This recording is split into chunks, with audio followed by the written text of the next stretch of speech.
जीने की फिलॉसफी।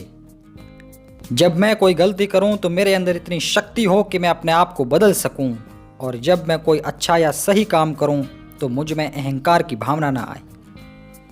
किसी ने ठीक ही कहा है कि छोटी सोच वाले लोग दूसरे लोगों के बारे में बातें करते हैं, मीडियम स्तर के लोग चीज़ों के बारे में बातें करते हैं, और महान लोग अच्छे विचारों के बारे में बातें करते हैं। इसलिए हमेशा याद रखिएगा कि जो लोग हमारे सामने दूसरों की बातें करते हैं, वे लोग दूसरों के सामने हमारी पीठ पीछे हमारी भी बातें करते हैं।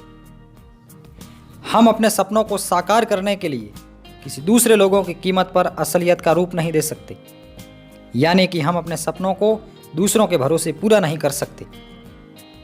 हमें अपने परिवार, दोस्त और जो हम पर निर्भर हैं उन सभी के लिए अपने निजी हितों का त्याग कर देना चाहिए।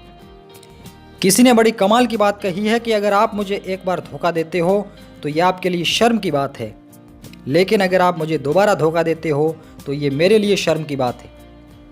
प्रसिद्ध लेखक जॉन कैनेडी ने एक बार कहा था कि किसी को माफ़ कर दो लेकिन उसका नाम कभी मत भूलो।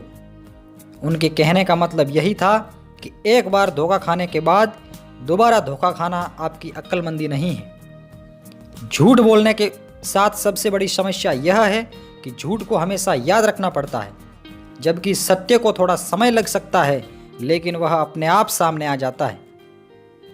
कभी भी दिखावा ना करें। मुश्किल परिस्थिति में फंसे दोस्त को कभी ये ना पूछें कि मेरे लायक कोई काम हो तो बताओ। अगर आप सच में अपने दोस्त की मदद करना चाहते हैं तो कोई भी करने लायक काम को कर डालिए। किसी दोस्त या इंसान के मरने के बाद उसकी अर्थी पर फूल चढ़ाने से ज़्यादा बेहतर है जीवित रहते उसकी कद्र की जाए और दयालुता दिखाई जाए। दूसरों को कष्ट देकर आनंद लेने वाले इंसान को वह तब तक मजाक लगता है जब तक वह दूसरों पर बीतती है। अगर किसी पर हंसने का उद्देश्य उसका मजाक उड़ाना है तो यह दूसरों की भावना को चोट पहुंचाएगा। ये उस इंसान की क्रूरता की निशानी है।